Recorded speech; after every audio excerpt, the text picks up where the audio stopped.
গত কয়েকদিনে ইরান যা দেখিয়েছে তা হয়তো গত 4 দশকে কেউ কল্পনাও করেনি। একদিকে আকাশের বুক চিরে ধেয়ে আসা লেজার মিসাইল, আর অন্যদিকে ইতিহাসের সবচেয়ে ভয়াবহ নেতৃত্ব শূন্যতা।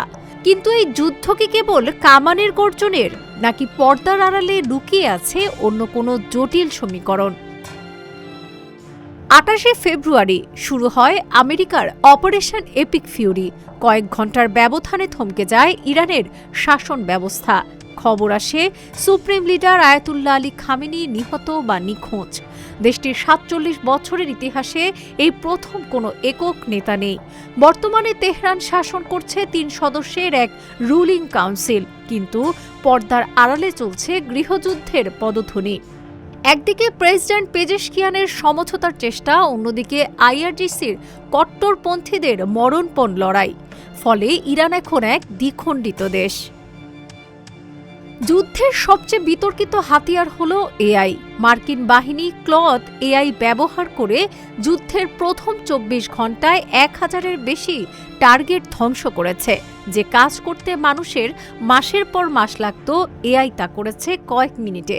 ফলে প্রযুক্তি ডেকে এনেছে ধ্বংস। দক্ষিণ ইরানের মিনাব শহরে একটি বালিকা বিদ্যালয়ে ক্ষেপণাস্ত্রের আঘাতে প্রাণ হারিয়েছে 160 জন নিষ্পাপ শিশু। প্রশ্ন উঠেছে, অ্যালগোরিদম যখন টার্গেট ঠিক করে তখন ভুলের দায় কে নেবে, মানুষ নাকি যন্ত্র? যুদ্ধ পরিস্থিতির মধ্যে ঘটেছে এক অদ্ভুত কাণ্ড। আমেরিকার $13 বিলিয়ন অত্যাধুনিক জাহাজ ইউএসএস জেরাল্ড আর ফোর্ড এখন ব্যস্ত বাথরুমের পাইপ ঠিক করতে। অত্যাধুনিক ভ্যাকুয়াম সিস্টেম জ্যাম হয়ে যাওয়ায় স্থবির হয়ে পড়েছে জাহাজের স্বাভাবিক কাজ। একদিকে প্রযুক্তির চরম উৎকর্ষ, অন্যদিকে বাথরুম জ্যামের মতো লজিস্টিক বিপর্যয় আধুনিক যুদ্ধক্ষেত্রে এক অদ্ভুত পরিস্থিতি সৃষ্টি করেছে। এদিকে হরমুজ প্রণালী এখন শান্ত কিন্তু থমথমে।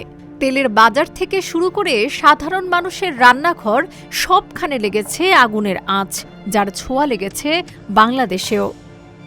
ডেস্ক রিপোর্ট, আজকের পত্রিকা।